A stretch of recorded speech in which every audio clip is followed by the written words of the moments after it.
All right, I think it's time. Well, good afternoon. My name is Lori Haas. I'm one of the pastors here. If I have not met you, we're delighted that you joined us today for this really great presentation. And you may know that we record these presentations, so for those of us that need to see it again, or maybe we missed something in our notes, that you can go to our website to check it out, and that you could let your family and friends know, maybe who are not able to be here today, for some of that great information that Dr. Rivera is going to share with us. So I would love to open us in prayer, and then I just have a few remarks before I introduce our guest lecturer. So let us pray. Gracious and loving God, thank you for the beauty of this day. We thank you for the life that we have, that you are with us on this journey, that we have opportunities like this to use our brains and our hearts for good, healthy living. We ask that you bless this time together in Christ's name. Amen. So we're here today because of a new ministry that was just started in January called the Caregiver's Pathway. Through this ministry, we have begun working with and caring for caregivers across our community. We have created weekly support groups in person and on Zoom. We have caregivers workshops, lectures like these, and a beautiful resource room right here on the campus where you can get a lot of information and have some respite. More information about this ministry is on the table, and I believe you were invited to put your email down if you wanted to be on the mailing list of upcoming events. For example, if you want to mark your calendars, May 17th is our next lecture series, and it'll be on palliative care and hospice. But you will get emails and information about that, and if you're part of our church family, it'll be in the bulletin starting this Sunday. If you have not yet checked out our resource center, but you're curious and you want to see, we have volunteers today who will walk you up right after this lecture series, so you can check it out, so you know where it is and how awesome it is. All right, enough of my announcements. Dr. Miguel Rivera graduated from the University of Missouri School of Medicine and completed his psychiatry residency at the University of South Florida in Tampa. His entire practice has been dedicated to the care of patients with dementia, both living at home or in families. Proper medication management is one of the essential parts of his practice. Dr. Rivera encourages the use of holistic alternatives where possible, like music, massage, sunlight, laughter, calming rooms, aromatherapy, and gardening. Doesn't that all sound great? All of those things are powerful tools in minimizing the use of potentially really powerful medications. So that's just a little bit, but please join me in welcoming Dr. Miguel Rivera. I am really happy to be here today, and so I want to thank Ms. Pat Gottman, who invited me to come in here and share some of what I've learned from doing this for approximately 20 years, and not only that, but also having been the caregiver for my dad, who had a type of dementia that is called Lewy body dementia. So between my mom and I, we were the main caregivers for him. So not only did I learn a bit from the medical aspect and my training in there, but also in a truly experiential way with my own dad. So let's see, yes, so my disclosures is that I have no disclosures. So I'm not really working for anybody. And these are just truly just my opinions. This is my website, thedementiadoc.com. My office number is on the top. And then we are little by little inching into going from a clinical practice to being a more education-based practice. And so we are beginning to put some videos out in Instagram and Facebook and trying to, like you guys, get the message out. So this is my friend Pam, and for many years she was the face of the Alzheimer's Association here in Sarasota, and she was the one who gave me my very first opportunity to speak. And that very first lecture that I gave was this lecture. So this was the very first talk that I ever gave, and it is still the most popular.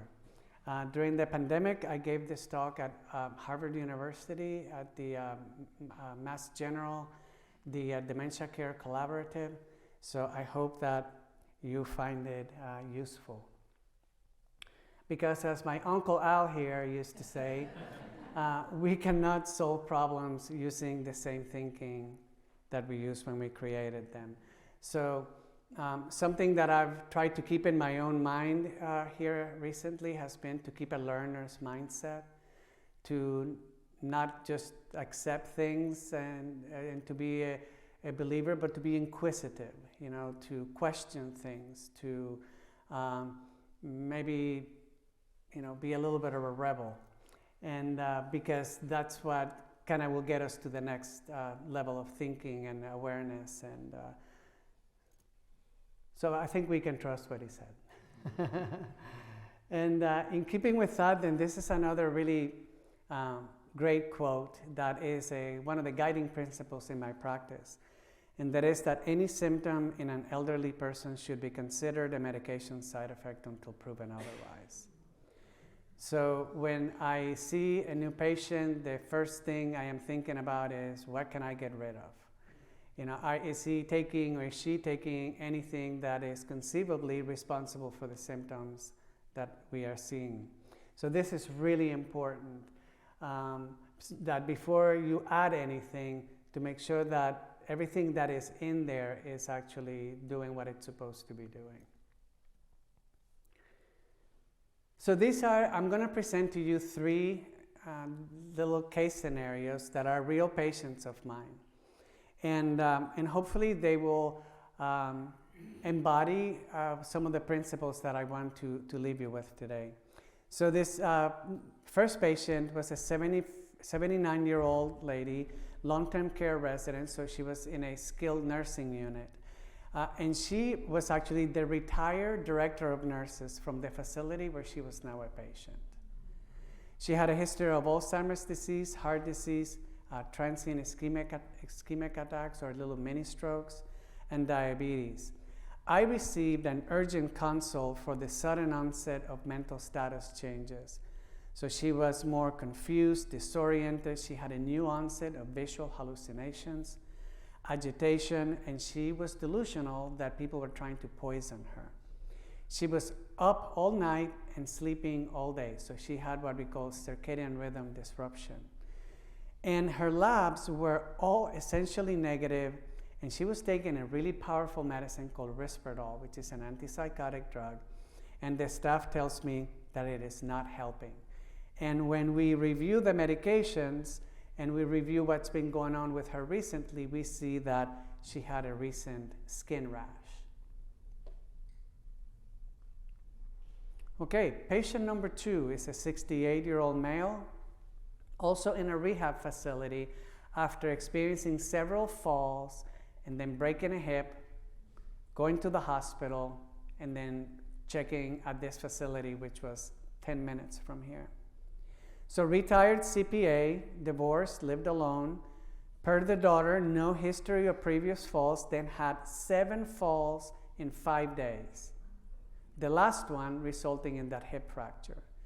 Had a history of mild cognitive impairment, cardiovascular disease, high blood pressure, and high cholesterol.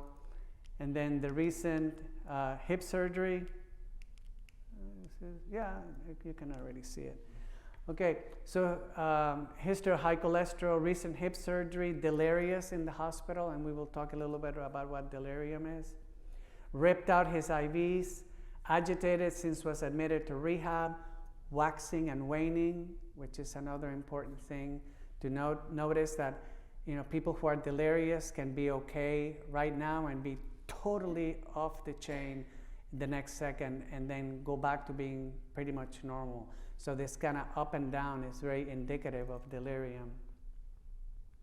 On antipsychotics as well, since being in the hospital to manage the severe agitation, all the lab work was essentially normal. And per the daughter, there was a recent visit to the urologist because of urinary problems, being more incontinent. And our patient number 3 is a 58-year-old lady, a community colleague. So one of the persons that I would see frequently in the community seeing patients. And after one of my talks, she approached me and she said, you know, I wonder if one of my medicines is making me worse because I have a brain that is working on a 3-second delay. So she knew that things were just kind of spinning, but she wasn't getting anywhere. So has had a history of depression, insomnia, but otherwise no problems. And she had a motor vehicle accident approximately 3 months ago. And in the aftermath of that was when the problems with her cognition began. So just to discuss some of the reason why this issue with medications is so important. So this is from the CDC. They have all kinds of good statistics there. Approximately 82% of American adults take at least one prescription medication, and almost 30 take 5 or more. Now, if you see the kind of patients that I see in nursing homes, sometimes it can be 10, 20 medications that they're taking. So in those 65 and over, 40% take between 5 and 9 medications, and 18% take 10 or more. This leads to 1.3 million ER visits and 350,000 hospitalizations due to adverse drug events each year. For people 65 and over, which by the way, it's me in 5 years. Oh my gosh, like what happened? So 450,000 ER visits, and that resulting in approximately 125,000 hospitalizations due to adverse drug events. And this results in approximately $3.5 billion of extra medical costs, 40% of which are deemed to be preventable. So according to the studies, 1 in 3 older adults taking at least 5 medications each year is going to have an adverse drug event. So about a third of people elderly folks taking 5 or more medications is going to have an adverse drug event each year. And 2/3 of these are going to require medical attention.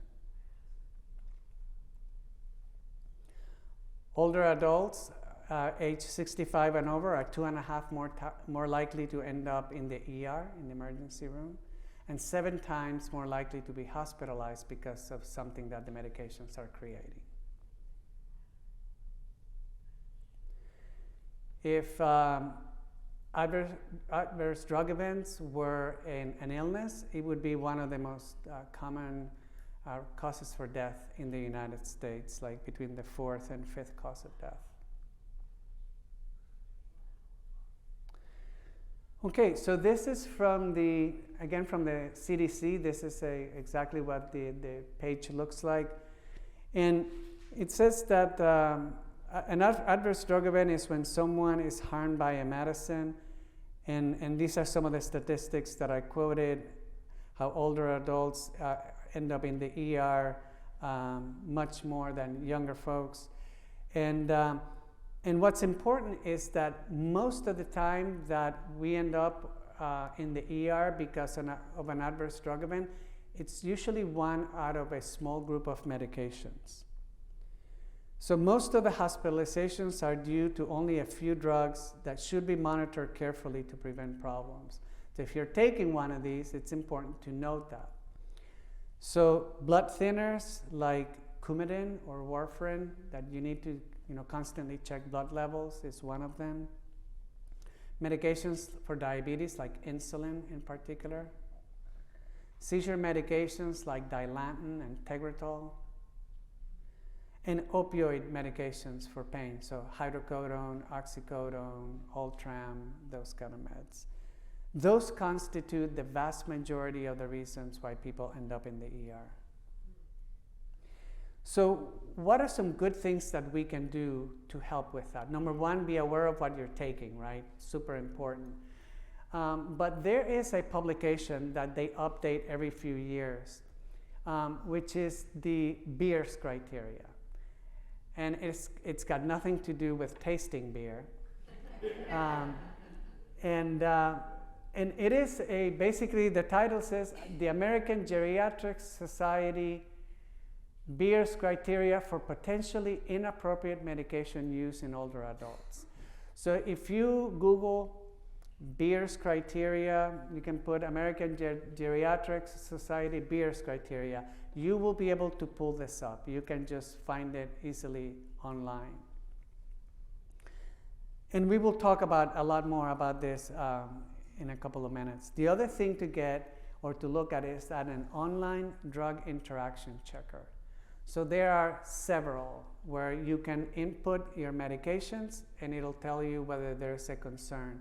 Now, in psychiatry, we prescribe medications that interact with everything. So it's not so much that there may be an interaction, but what is important is to be aware of those interactions. Because in psychiatry, we know that our medications interact and we manage those interactions. But it is important because sometimes those interactions can be quite severe. And you know, particularly with our system of medicine where we see different doctors and sometimes the doctors don't communicate well and we don't know what one doctor started and another one took away. It's a good idea to just take a little bit of a proactive approach. Number one, to make sure that everyone is communicating, but also that you're aware of what you're taking. So within the Beers criteria, there is a particular subsector or subsection that deals with what are called anticholinergic drugs. And now, why is it that this is important for people our age? And of course, you will recognize some of our most beloved medications like Benadryl and over-the-counter sleeping medicines, ibuprofen or Tylenol PM. Like these are medications that you can just go to Publix and get them, or you know, order them online, and they can have profound effects on our cognition. So what is acetylcholine? So when we talk about an anticholinergic, acetylcholine is one of the most important neurotransmitters in the brain and in our body. For example, and this is what this is an example of, is what is called the neuromuscular junction, which is the place where the nerves come into the muscles that lead to muscle contraction, so that we can walk, so that we can, you know, pick up the remote or do anything. Acetylcholine is the neurochemical responsible for that. But acetylcholine is everywhere, and I mean that it's in the bladder, it's in the mouth, it's in the eyes. We just saw it's in the muscles, it is in our intestinal tract, it is there, it's on the bladder, and in the brain, it is responsible for cognition. It's one of the neurochemicals most important in this regard. For example, these medications for dementia, Aricept or donepezil, the Exelon or rivastigmine, and galantamine. How many are familiar with these medicines? Yeah, so these were the original medications for dementia. And all of these medicines work by making more acetylcholine available. They inhibit or downregulate the enzyme that breaks down acetylcholine. So if you cannot break it down, you'll have more of it available, and people do improve. Their thinking gets more, you know, clear, and things in general can improve some with that. Some of the side effects of these medicines is that if you block acetylcholine in the brain, or if you do anything to acetylcholine in the brain, it's also going to affect the other places where acetylcholine lives, like the muscles, the gut. And why is it that that is so important? So what are some of the uses for anticholinergics? Why would you be prescribed one?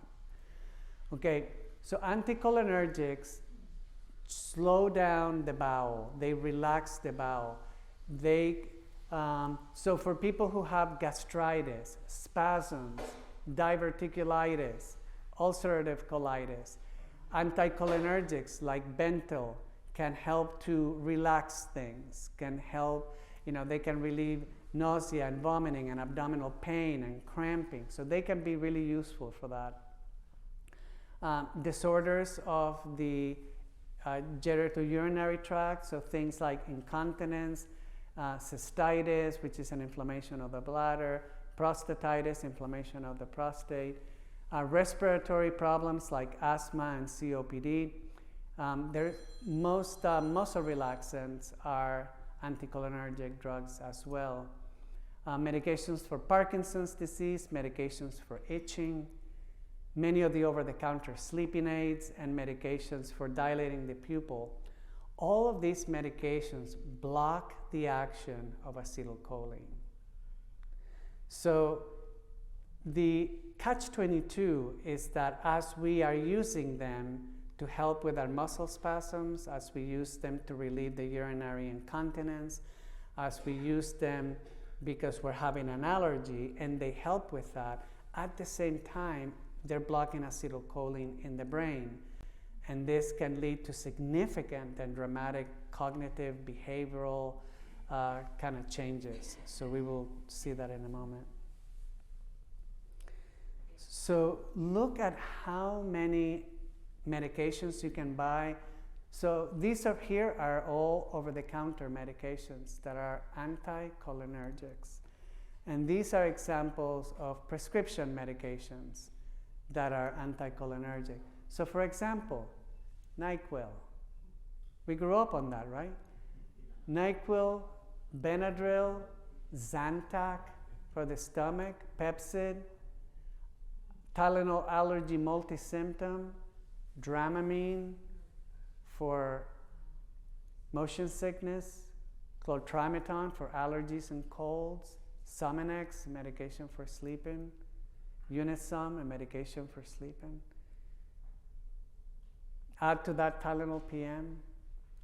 And these are some examples of medications that are prescription medicines like Detrol, Ditropan, and Vesicare. They are all medications for incontinence. And I've called in for an appointment. I want to talk to the design expert because when is it that incontinence is a problem? As we get older, right? But then the medicines that we use to treat incontinence, then they can affect our cognition. And this is where things are starting to not work so well, right? So there are some perhaps less offensive things that we can use, and we will discuss some of those. So Atarax is a antihistamine that is sometimes used for sleep and for skin rashes and things like that. Flexeril and Soma are very commonly prescribed muscle relaxants. Elavil and Paxil are examples of antidepressant medications. So I hope you get the idea that these can be many different medication classes, can have this quality of being an anticholinergic drug. So this is from the Beers criteria. So in order to help us find some of the really strong anticholinergic medications, they have put it in this table. So at the top it says drugs with strong anticholinergic properties. And so here are some examples of different antidepressants, many of the older ones like amitriptyline and doxepin. So antidepressants, some of the newer ones like Paxil can have issues with that. Different medications for nausea and vomiting, different types of antihistamines. So for example, the active ingredient in Benadryl is diphenhydramine. That is the same active ingredient in Tylenol PM, in Advil PM, and it is one of the strongest anticholinergics. Meclizine is a medicine for vertigo. Let's see, we have different medications that are used for urinary incontinence. Virtually all of them are really strong anticholinergic medications. Medications to help with Parkinsonism, antipsychotic drugs like Zyprexa and olanzapine and Clozaril are anticholinergic medications for spasms, like you throw out your back or the shoulder hurts or something, and you go to the doctor, they put you on a muscle relaxant. Most of them are anticholinergics, and let's see, yeah, those are still on the same class. So you see, it's a good idea to get yourself a copy of the Beers criteria. And now, I want to say this, if you have a medication that is in the Beers criteria, again, it's not necessarily a situation for alarm, but it should be something to perhaps have a conversation with your doctor about. Because those medicines may be life-saving, and a medicine that's an anticholinergic may be the perfect medicine for you. What is important is to just use all medicines with awareness, to make sure that you know what you're taking, that you have an idea about the interactions, that you've discussed with your doctor whether there's any safer alternatives to whatever it is that you're taking, and to have the awareness that anticholinergic drugs are cumulative. So if you take multiple anticholinergic drugs, you're going to have what is called a high anticholinergic load, and that can really increase the likelihood of having side effects, okay? And what are some of the side effects that you may encounter? So I just want you to memorize two of them: dry mouth and constipation. So when we go to the pharmacy, they always give you a little sheet that talks about the medicine and what the possible side effects are. So if yours says that it gives you dry mouth and constipation, it should be a little light, should go off in your head, and you can say, this may be an anticholinergic drug. Okay, so those are the two really important ones to remember. And because it gives people dry mouth, it increases cavities. Our saliva helps us from getting cavities. It can affect the respiratory system, so that people can get hotter and not sweat. Increases in body temperature. It dilates the pupil. It creates what is called loss of accommodation, the ability of the eye to focus. It can bring about double vision, and it can bring about loss of coordination. Not a good thing, right? First of all, it affects your vision, and second, it makes you dizzy, and it makes you more likely to have a fall. Okay? So people who take chronic anticholinergics have a higher risk of falls and hip fractures. It can increase things like shaking or restlessness, and if the anticholinergic load is too much, then it can actually cause urinary retention.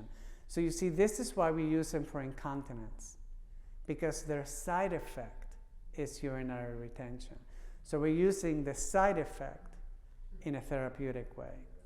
So they cause muscle relaxation, so we use it for spasms. Okay?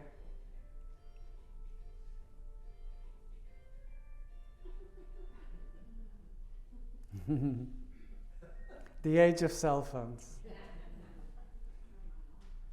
All right. Yes, that's a good idea. If you have a cell phone, turn it off for the next few. Okay. So in addition to all those side effects that I just mentioned, these are the side effects why I get called in a lot, because these are like really serious side effects. And this is part of what is delirium. So a big part of why I get called in is to try to tease out whether the person is delirious or whether this is a worsening, a natural worsening of their dementia symptoms. Because dementia also makes you more likely to become delirious. It's like dementia is a risk factor for the development of delirium. And how can you tell if your loved one or a person you're caring for is delirious? Because it's an acute change. You know, when you ask a family member, when did the dementia start? They'll go, you know, it was like a couple years ago at some point. You know, the beginning is vague. When somebody is delirious, there's been an acute change and you're like, oh yeah, it started last week. On Wednesday, she didn't sleep and things were much worse. Like there's a discrete moment in which this started. The waxing and waning of attention, you know, that thing that they can be very agitated or delusional one moment and totally normal the next moment. And you're like, I thought they were doing terrible, but now they seem to be totally okay. So that is one of the common things that we find. Increased confusion and disorientation, agitation, cognitive decline, sometimes incoherent speech, and visual hallucinations. It's another hallmark of delirium. So an acute change in mental status, waxing and waning, and visual hallucinations. And many times they can be delusional, like our DON who was delusional that they were poisoning her.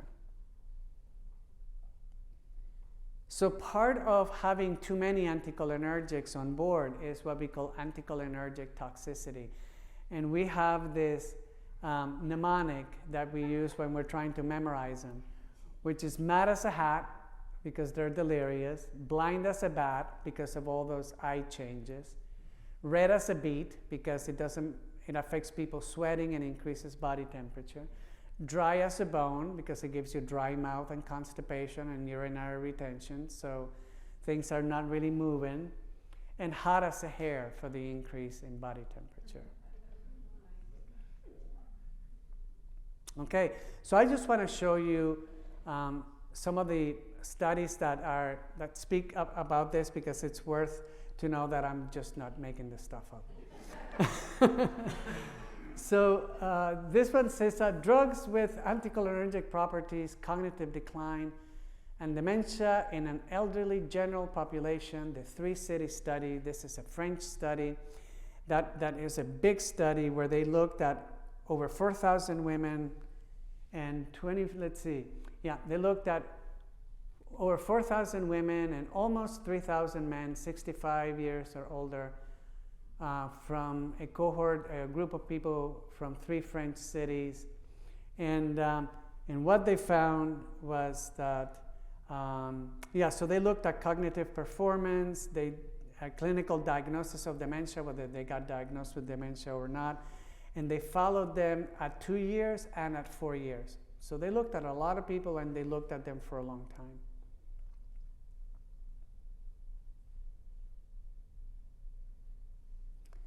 And what they found was a 1.4 to 2-fold higher risk of cognitive decline on those who were continuously taking an anticholinergic drug, but not in those that were taking them and they stopped them.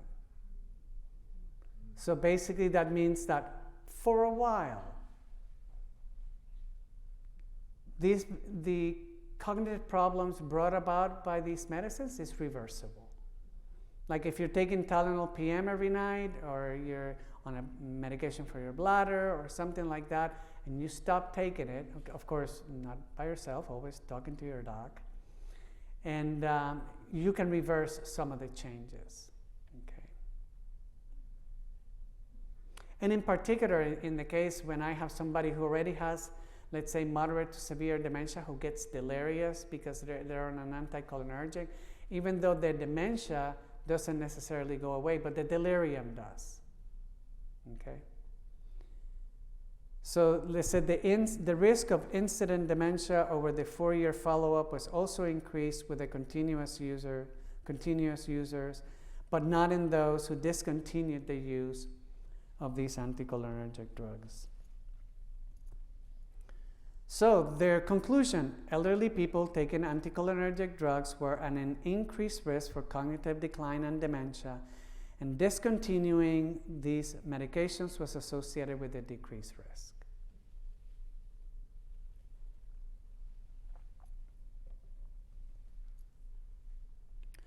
So this is from the Harvard Health Publishing. I get their newsletter every so often. And this was when they were reporting on the same thing. Common anticholinergic drugs like Benadryl are linked to increased dementia risk. Okay. This is a study published in JAMA in 2015. And it says cumulative use, cumulative, it's the more of these medicines you take, the effects are cumulative, more likelihood for side effects, and incident dementia. So what did they find? They found that the most common anticholinergic classes were the tricyclic antidepressants. These are some of the older antidepressants like Elavil, for example, but they're sometimes used. Now they're using doxepin for sleep, and they use Elavil sometimes for like peripheral neuropathy, and also sometimes for sleep. So anticholinergics. The other one was first generation antihistamines, so medications like Benadryl and that Atarax that I showed you, that was a prescription medicine. Second generation antihistamines are things like Claritin, Zyrtec, those non-sedating. And even though they are still anticholinergic, they are less so. This, in particular, in this study, they really highlighted the first generation. So things in particular like Benadryl, which is the one that is easily accessible over the counter. So their conclusion was that higher cumulative anticholinergic use is associated with an increased risk for dementia. So I hope that you're kind of seeing the story, that more and more studies are kind of singing the same song. Now this is also from the Journal of the American Medical Association Internal Medicine, and this was their follow-up study like 4 years later. And it also found that there were significant increases in dementia for anticholinergic antidepressants. So again, the tricyclics, but also Paxil is the most anticholinergic of the newer antidepressants. Medications for Parkinson's, in particular cogentin and amantadine.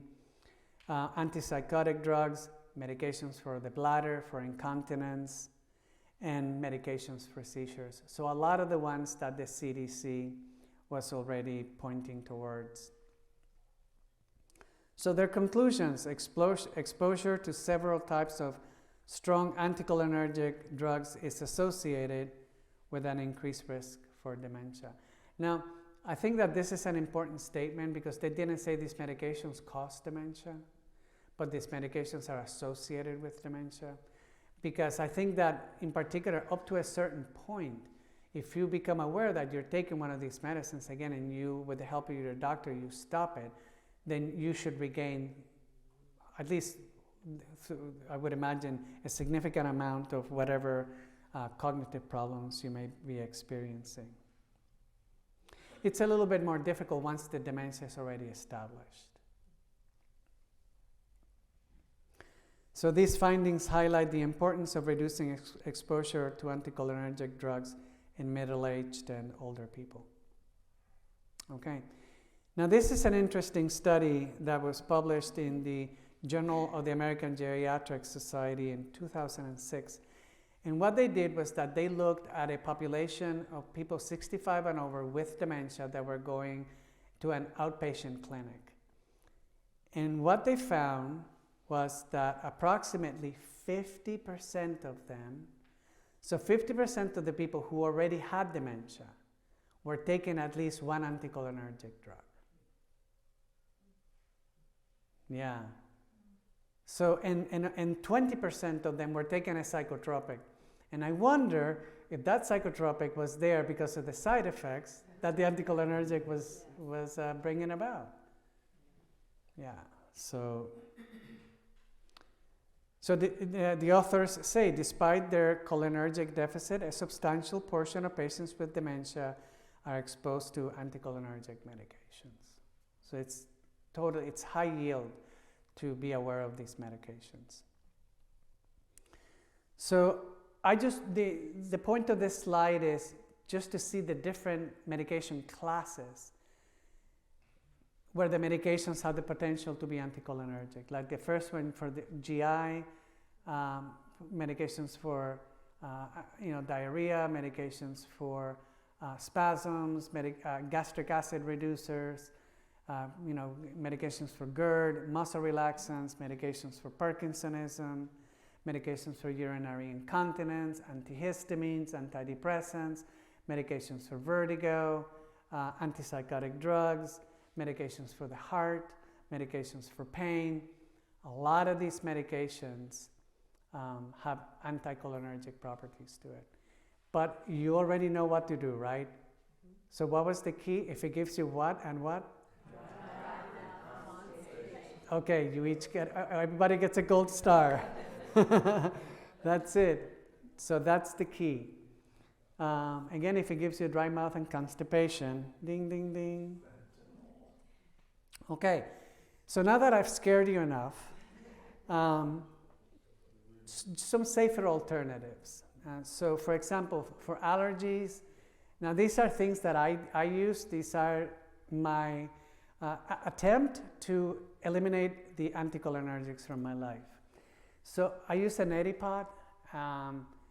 This is a very ancient way of cleansing that dates to thousands of years. It's really important that you boil the water before you put it up your nose. There was something in the news about somebody dying from amoeba. Those things, yeah, they like to eat our brains. I don't recommend that. And the reason was that apparently the person used water that was not, highly filtered. Like if you have a reverse osmosis filter that takes out everything, okay. Otherwise, it's a good idea to either buy some normal saline, which you can get at Amazon very cheap, or making sure that the water is boiled. There are also some other devices out there that kind of do the same thing. This is one that's, you put batteries in it, and we also have it. We don't like it as much, but we bought it. And then this is one of the ones that when I travel, I take this with me. I just got back from India, and the air there is terrible, and so it's always wonderful at the end of the day to cleanse my sinuses. And it's important that you don't do straight water because it really hurts. So I use little packets. NeilMed has little packets that have some salt and some sodium bicarb, and you put those in the little bottle, and that's great. So you need to have a little bit of salt with the water, otherwise it hurts a bit. But this is wonderful to take out, particularly now with all the pollen, that's out there. I just, not every day, but maybe, once a week or thereabouts, then I will flush my sinuses and take the gunk out. If my car is covered in yellow, like it's been at times, then I'll do it more frequently. And then, but what do I do with the allergies that still happen? Well, I prefer using this as a naturopathic remedy. I get it on Amazon, and it works great. It's not a pharmaceutical, medication, so I think it's great. And if I have a stronger allergy where I need to take something, then I take Allegra. And Allegra is the least anticholinergic of all the antihistamines, of the pharmaceutical antihistamines. Genexa is even less. Okay, now incontinence. So there are two things that have been really shown to help, which are pelvic floor muscle exercises. They used to call them Kegel exercises, where you contract the pelvic muscles, trying to bring them up. And there is also what is called bladder training, and there are different ways of doing that, and different professionals, usually occupational therapists, that can help with that. So these are highly, highly, highly effective. You know, the only problem is that you know, they require a little bit of self-discipline. You know, I don't know if you guys remember when the Easy Rider first came out. It was like one of those very first machines for exercising at home. And Cover Bailey used to be the pitchman, and he was a biochemist. And he was saying, you know, if you really want to lose weight, you have to exercise. You know, you have to get on this thing, and you have to burn calories, and you have to, you know, get the muscles going. And he said, you know, it'll help you feel better. You'll be less depressed. You're going to sleep better at night. And he used to say, you know, exercise would be the most commonly prescribed drug in the whole world if they could just put it in a pill. But the only problem is that it takes an hour to take this pill, you know? So it's like the same thing, you know, these exercises really work like a charm, but we have to do them, you know? I try to apply this to myself as much as possible. You know, I tell myself, you know, knowledge is great, but you have to put it into action. Otherwise, it doesn't help much. So that being said, sometimes, you know, you do the exercises and the incontinence is really bad. So Mirbitric is a newer medication. It is quite expensive. Yeah. Some insurance companies, I got a yay there. Some insurance companies will ask you to fail some of the bad ones before they give you the better one, which doesn't make sense to me. But anyway, you know, these are not innocuous. You know, my dad didn't tolerate it. You know, he took it and it made him dizzy, and he didn't like it. So, but I have some of my patients on it, and it's worked well for them, and it's less a problem with the brain. Okay, muscle relaxants. So I like magnesium a lot. I've had 3 back surgeries, so I tend to cramp a bit. And I know that when I begin to cramp, it's time for some water, because dehydration is one of the real common reasons why we cramp. And then also time for a little bit of magnesium. And you know, magnesium is what they give the ladies when they are having premature contractions. So it's a powerful muscle relaxant, and it comes in all different iterations. There's magnesium citrate, there's magnesium oxide, there's magnesium sulfate. So I like this formulation a lot. Is magnesium citrate and some other ones. They call it calm. You know, magnesium is very calming, helps people sleep at night. So I like it a lot. Epsom salts are magnesium, and it just gets readily absorbed through the skin. So if you're having a bad day or you're having spasms, you kind of throw out your back a little bit, one good way of soothing that is by using some Epsom salt. And I also take max citrate on tablet form. Now, you know, there is a type of magnesium that is particularly good for cognition, and it's called magnesium L-threonate. I'll be checking the spelling on that later. You spell it T-H-R-E-O-N-A-T-E.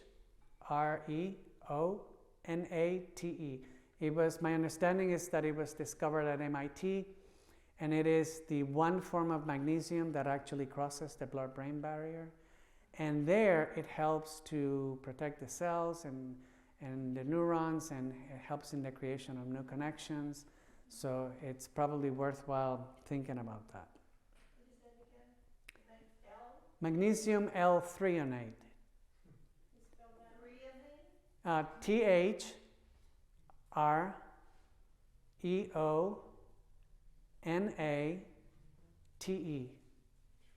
Threonate.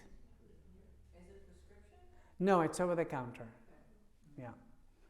So some other things that can help with muscle spasms or different pains in the body are essential oils.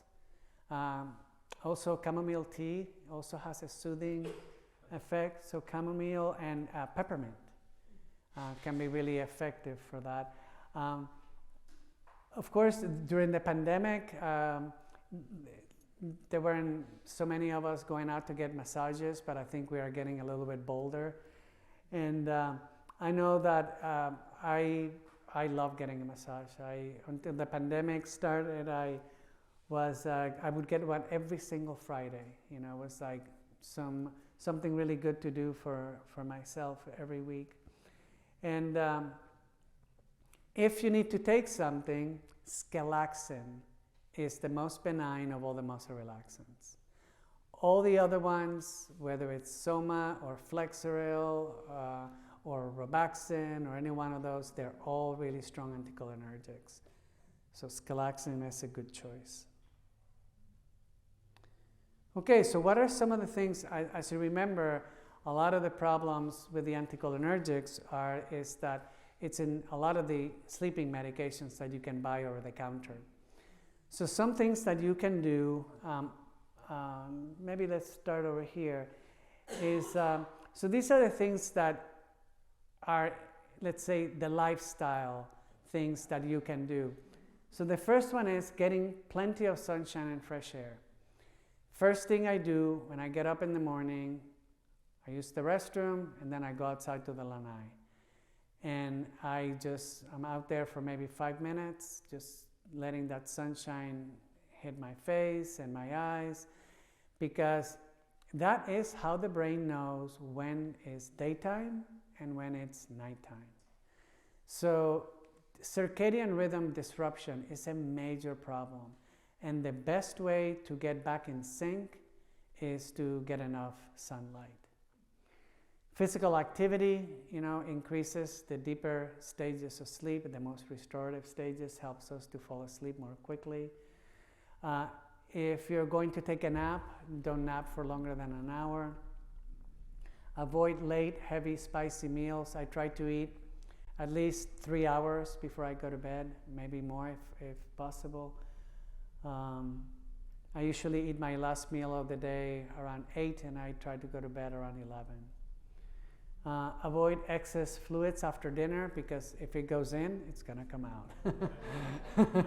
And it's a better idea to drink your fluids during the day, and then after dinner just drink what you need to take your medicine. So I am not advocating to drink less, I'm just advocating to drink more earlier. And not vodka, just water. Okay. Avoiding stimulants, so things like caffeine, in coffee or tea. Some people can have a double espresso right before going to bed and it doesn't affect them. Some people are very sensitive to that. Stimulants can also be, stimulating TV. So maybe to watch the Puppy Channel may be better than a UFC fight. Avoiding alcohol is important. Alcohol definitely relaxes us. It helps us fall asleep more quickly, but it doesn't help us to reach the deeper stages where restorative sleep happens. So people will wake up a lot more, and then they also don't get to that slow wave sleep, which is when the brain takes out the garbage, and where the cells just kind of go through that internal cleanup. So it's important to get a good night's sleep, and then check the medications, because many meds, blood pressure medicines, many can affect how we sleep. Now, before going to bed at night, it's important to have a pre-sleep routine. Like what I like to do is about an hour before I go to bed, I like to take a shower, because when the body heats up and it begins to lose the temperature, that helps the body relax and it helps us fall asleep more quickly. I avoid blue light, so I turn off the TV about maybe an hour and a half, 2 hours before. If I have to use my phone, I have it on that night shift that it changes the color from that bright white to the amber color. So I know that if you have an iPhone, you can just put nightshade, and you'll be able to do that. The mind has this quality, and that is that it's going to go through the day whether you give it time or not. So what I do is I call it conscious relaxation time. So I know that I need to give my mind some time to go through the day and to say, well, this kind of wasn't so much fun, but this was. And I can't imagine she said that. And all those things, because if you don't, your mind is going to do it when you're trying to fall asleep. Yeah. So it's a good idea to spend a little bit of time listening to some music you like, to watch your breath a little bit, to close your eyes and see how peaceful you can get. So those things are beneficial. Make the room dark, cool, and quiet. Those are the qualities under which we get good sleep. You may consider using white noise or nature sounds or wearing earplugs. That can sometimes help. And then one trick that I learned in the Navy, I was a Navy helicopter pilot. And those things are so loud, right? I mean, when a helicopter is coming from miles away.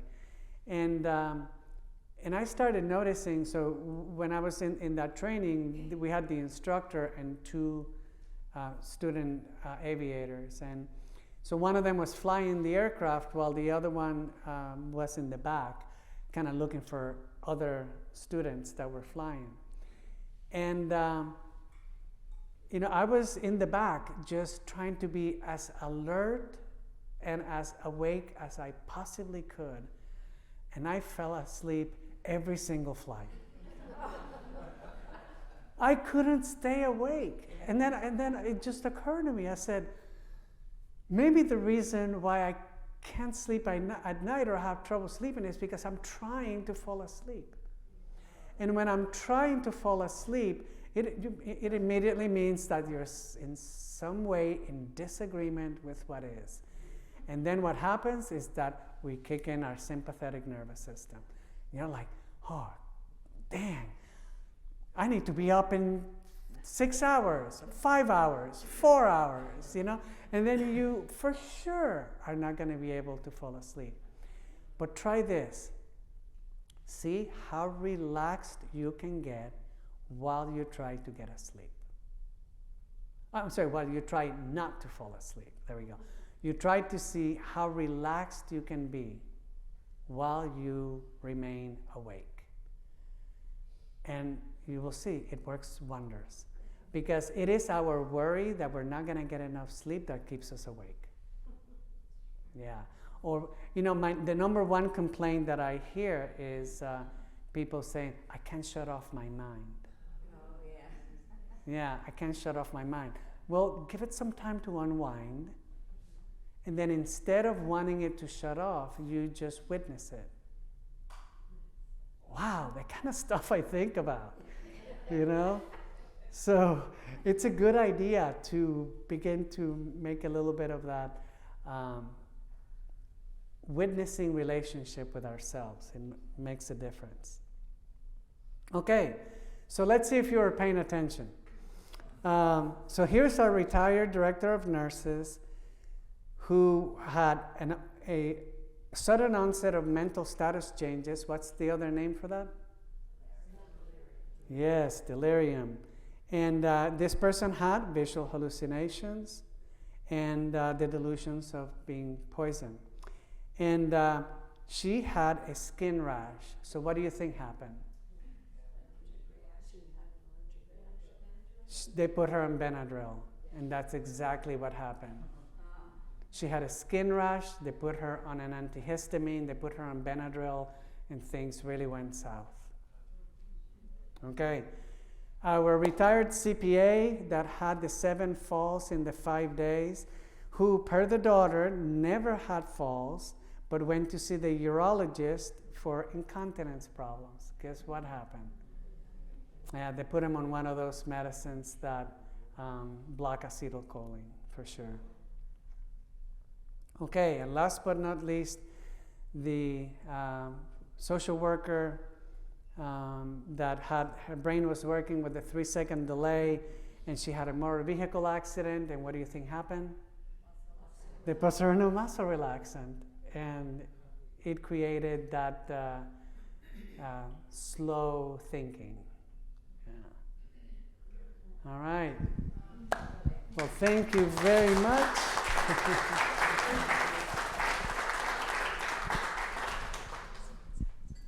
So I know that Miss Pat is back there. She said that she could get to any chair here within 1.5 seconds.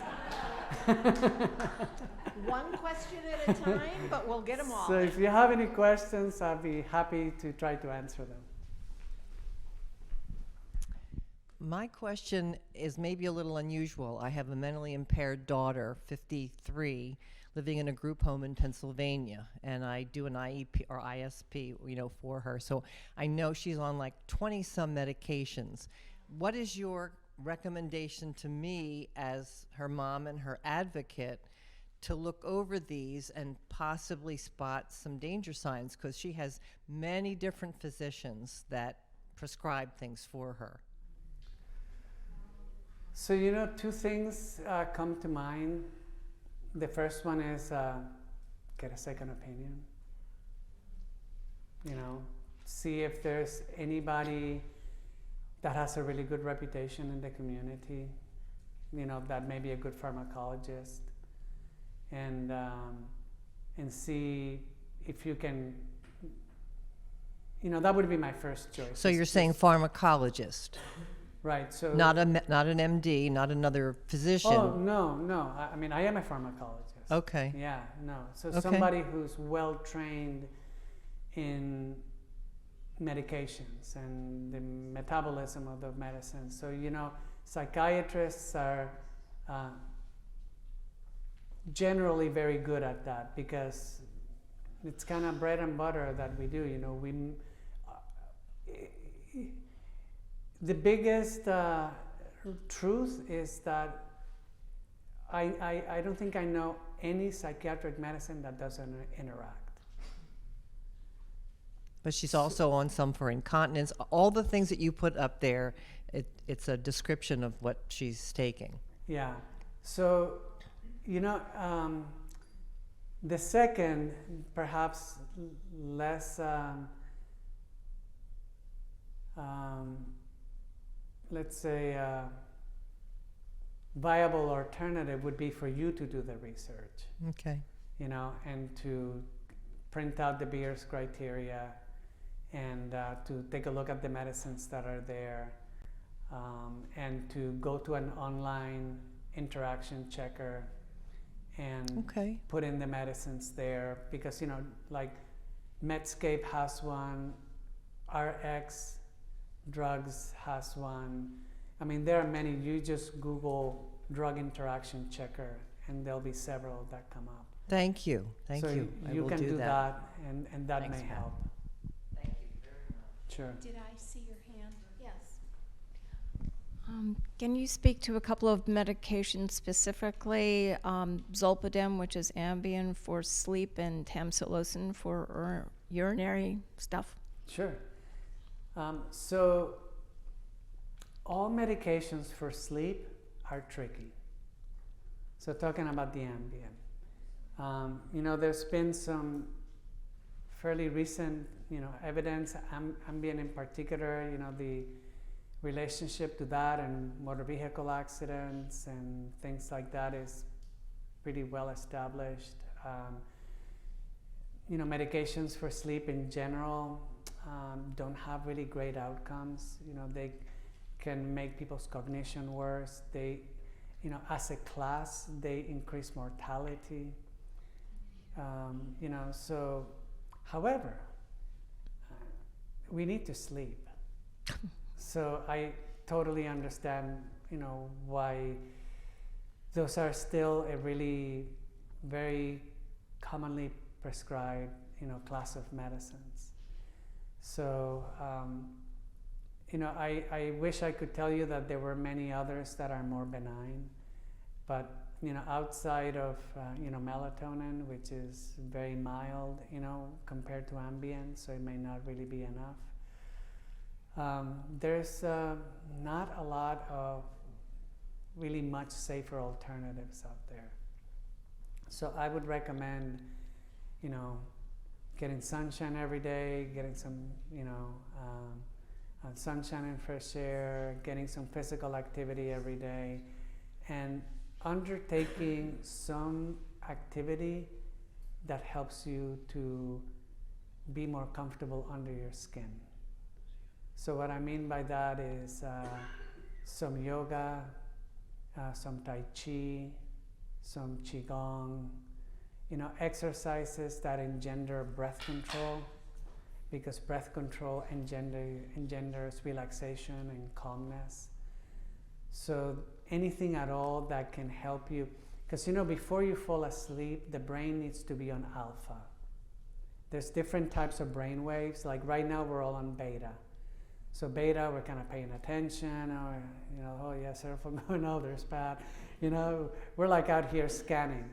So in order for you to be able to fall asleep, you need to be on an alpha brainwave pattern, which is the same pattern that we reach when we pray, when we meditate, when we do things that engender mindfulness, when we work with slowing and deepening our breath. Because without that, you're going to have to artificially create the state for you to fall asleep. Okay, thank you. And then the tamsulosin?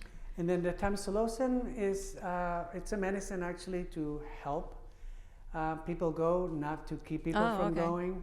So it doesn't have those side effects. It's not an anticholinergic. Great, thank you. You're 1 for 2. 1 for 2. So someone taking NyQuil, that's going to make them have dementia? Well, taking NyQuil is associated with worsening of cognition. Now, it's associated, and I try to make that distinction, that it's not causative. We cannot say these medicines cause dementia, but we can say that these medicines are associated with dementia. So I would basically follow the advice I gave her, which is get outside, get sunshine and fresh air, get some physical activity, and do something that helps you relax. If you like singing, do that. If you like dancing, do that. If you like going out for nature walks, do that. If you like playing with your dog, do that. There's like countless things that we can do that bring about those kind of positive states of mind that will help you to be able to relax and to give yourself and your mind the opportunity to unwind at the end of the day, instead of being on TV, paying attention, being on the phone, yakking with people, and then, okay, I'm going to go to bed now, and expect that transition is going to happen. Unfortunately, that's another design flaw. So I'm when I get my audience, I will talk about that. Okay. You didn't mention. I'm sorry. Relaxium. Oh, I'm sorry. You didn't mention Relaxium as one of the sleep aids that I see advertised on TV. I don't know. I don't know what that is, because that should tell you I don't watch TV. Yeah, that's good. Yeah, so I don't know what Relaxium is, because truthfully, most of the TV. Now listen, let me take that back. I do watch TV, but I was like, for example, I was watching the tennis channel because Indian Wells, for any tennis players here, Indian Wells was going on, so I was watching that. But I don't watch news, I don't watch things that upset me. And it seems that every time I get to the TV, things are upsetting me. So, I tell people to take a little bit of a TV holiday.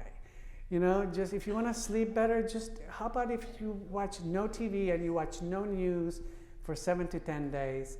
Let me know how things are going. Do a little bit of breathing, a little bit of meditation, going outside with your puppy, something like that, and see how things go. So. Oh, I've got to use it. All right. Yes, sir. Yes, my wife and I are past 65, and fortunately, thank God, we don't take a lot of medicines. However, we do take a lot of vitamins, and I was just wondering what your position is on vitamins, and if you're in favor of vitamins, what vitamins do you recommend for people over 65? Okay, great question. Yeah, so, I think in general, my statement would be it's great to get your nutrients from the food you eat. And, the preponderance of the data for many years now is basically saying that different iterations of a plant-based diet, whether it's a Mediterranean diet or the DASH diet or the MIND diet, they all sing the same song, which is more fruits and vegetables, cut down on the dairy, cut down on the high-fat dairy in particular, eliminate red meat and processed foods, maybe have a little bit more fish that is wild caught, because all the fish, sweetwater fish from here from the US have those high levels of contaminants and things like that. So the idea of giving your body an opportunity to absorb the nutrients the way that the maker created them, just makes really good sense. I think that a lot of where we find ourselves into trouble is when we process the food that we eat.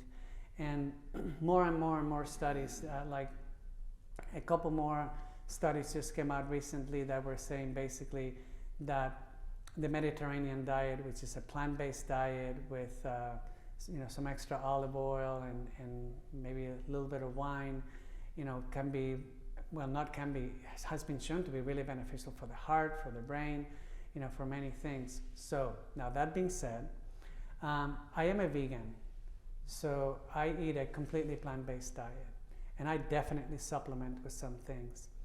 And so when I see a new patient, I always check two vitamins in particular, B12 and vitamin D. So super important. And it's better to not take shots in the dark and just say, yeah, I'm gonna take one of these and assume that I'm okay. Because vitamin B12 needs something that is called intrinsic factor, which is something that's in the stomach that kind of binds the B12 so that you can absorb it. And sometimes people are intrinsic factor deficient. So it's important to ask your doctor, hey, can you check my B12 level, or methylmalonic acid, whichever one that they prefer. And the other one is vitamin D. Do you recommend a sublingual B12? I use all different kinds. I used to inject myself for some time, and I depending which one they have, there's a cyanocobalamin that comes in a little spray, which I use, and then when that one runs out, I'll buy the cyanocobalamin. So I just kind of rotate it around. There's different iterations of B12, and there's actually some that have both, that have the methyl B12 and they have the cyanide B12. So, and then the vitamin D is really, really, really important. And most people that come to see me are deficient in those vitamins. So now, zinc is something worthwhile supplementing with. Iodine is worth supplementing with. I do it, I just buy some seaweed and just eat that. Zinc, I get it either in a liquid dropper or in little tablets. And in terms of supplements, I really like turmeric. Yes. Curcumin is really great for the brain. It's an effective antidepressant. It's a great anti-inflammatory. So I do that, and I also take that magnesium L-threonate as well. Thank you. Sure. I think you already answered my question. My question was going to be, if I'm taking two vitamins, would I be better off with a multivitamin? I'm not sure. It would depend. No vitamins. The potency of the vitamins you're taking, where are you getting them? I always tell people, if you're gonna buy something at the health food store, always get the better kind. I think that you know, like my dad used to love to buy his supplements at Walmart, and I'm like, you know, Dad, I understand that they're cheaper there, but how do we really know what you're getting?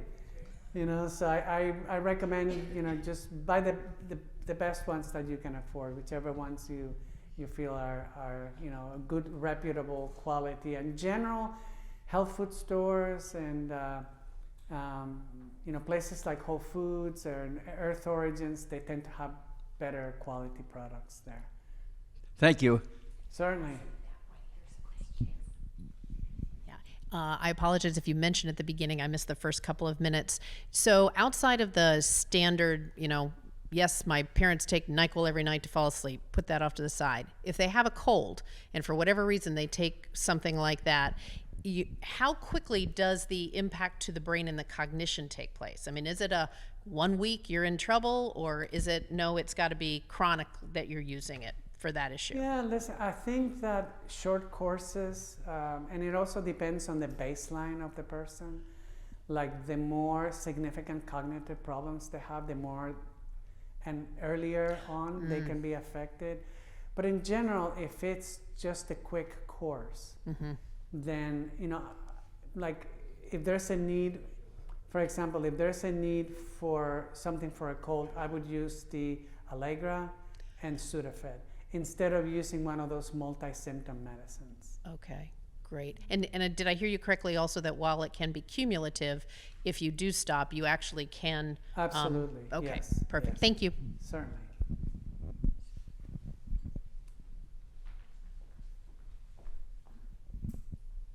At the beginning, you mentioned insulin. Does insulin affect cognitive ability? No, but it's one of the ways in which people get in trouble because they may inject themselves with too much or not enough. And, you know, those medications, they either require blood levels or that you need to give very precise dosing. Like if you give too much insulin, you can pass out. Right. You know, and if you give too little, you can get into like a diabetic coma. So it really depends. So in general, no, it's just that it's a tricky medicine. Okay. But it doesn't in general affect cognition. Okay, just follow your doctor's orders. Sure, that's always a good. That's always a good idea. I'm like, wait, is that a trick question? Anything else? Yes.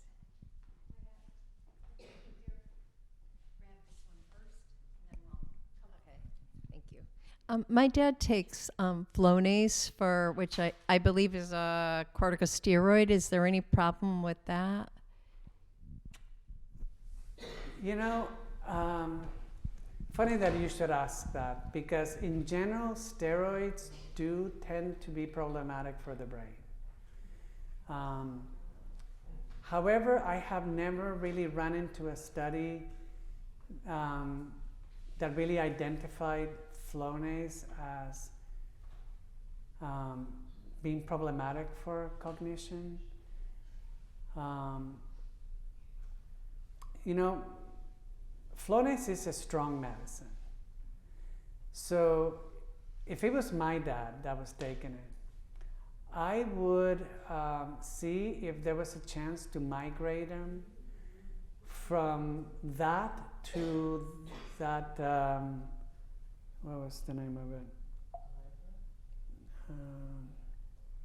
Genexa, yeah, from this one.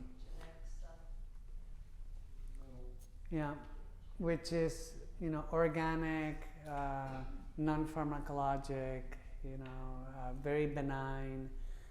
So I would like to transition them to things that are more benign because there's not much that is stronger than Flonase. Yeah. So now, maybe he really needs it during this time of the year when everything is blooming but maybe as we roll into the fall and things are not so bad, and then during the winter months, maybe he can tolerate something else. And then whenever, you know, if he really needs it, then, you know, but I'm always kind of trying to minimize the use of anything that is really powerful. Sure. would just like your opinion on probiotics, Okay. because you can get them for cheap, like at Walmart, or you can get them at a specialty pharmacy for a lot more. They're supposed to be better, but Yeah. is there So- some guideline on that? Well, so, I do take some pill probiotics, but I also take prebiotics. So those are things like legumes and mulberries and things like that that provide the environment where the good bacteria grow. There are also things like fermented foods that are really good for that are really wonderful probiotics that are totally natural as opposed to encapsulated. So I try to cover all my bases. I have some nice probiotics, but I do kind of supplement that with prebiotics and then also with fermented foods. But I think in general that the evidence for trying to support your gut, in these ways is really solid. The microbiome is the latest word in the medical community. So to make sure that you have as close as possible to a whole foods plant-based diet, whether you wanted to do a flexitarian diet, or you do the DASH diet, or the MANG diet, or the Mediterranean diet. These are mostly plant-based diets, and they will support a good, healthy microbiome. Because I was told to take probiotics because I have Crohn's and I lost my colon. So Sure, so you can take They them in said I pill should do form, that. but you can also just have some kimchi, have some sauerkraut, have some yogurt, have some kefir. There's many types of quite natural probiotics that are not necessarily those that come into a pill. I mean, take those, but take the other ones as well. okay, thank you. Sure.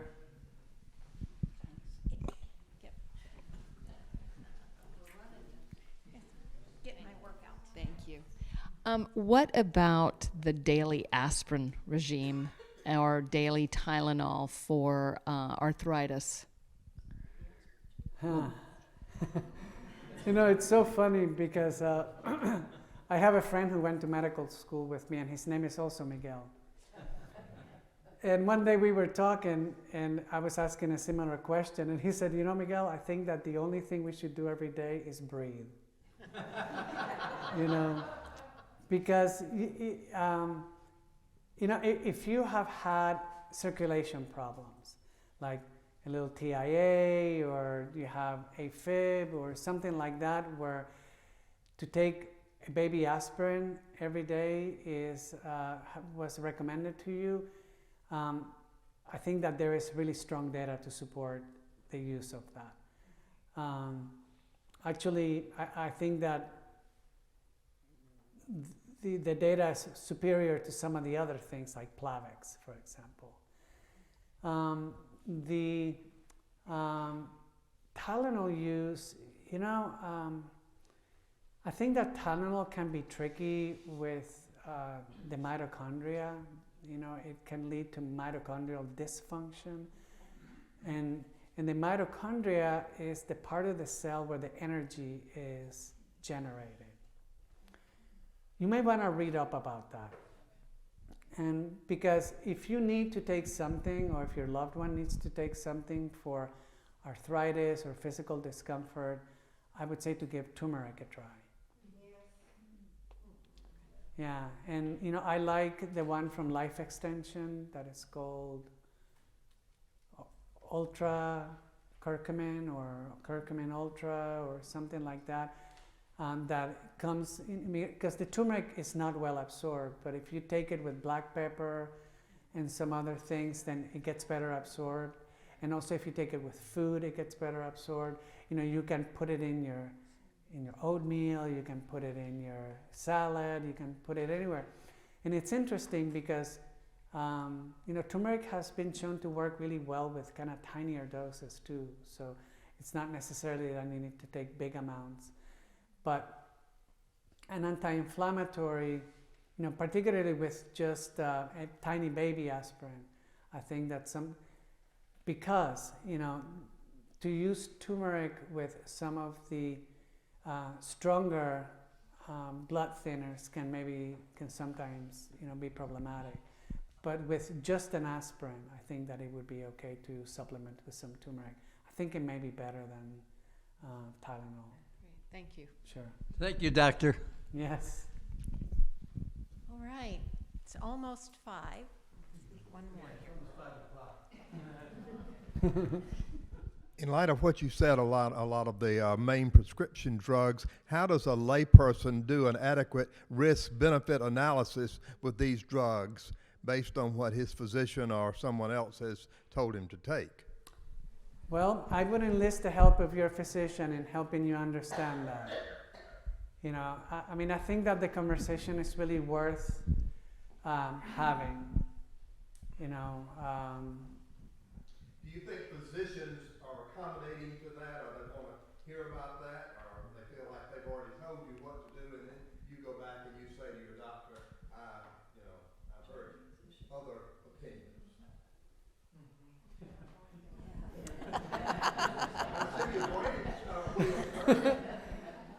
Listen, I think that any physician worth being your doctor should be okay with going over your medication list with you. What plan are you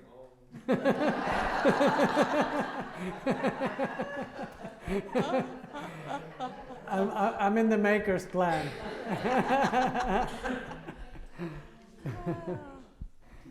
All right. Thank you, Dr. J. Thank you. Hey, wait a minute. Can I take a selfie with everybody?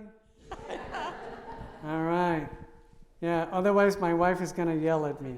Why didn't you take a selfie? All right. Let's see. Okay, everybody say hi. Hi. Oh, wait, that was a video. Okay. Okay.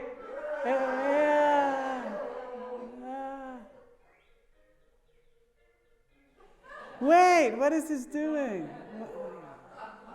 Wait, don't go anywhere. Okay, here we go. One last time. 1, 2, 3. Okay, let me take a selfie and then I'll take that. Okay. 1, 2, 3. All right. Yeah, if you don't mind, that would be great. You if you want. Be reverse. Okay, thank you. All right, so then I get to be here with you. Okay. 1, 2, 3. All right. Thank you. Thank you kindly. Thank you.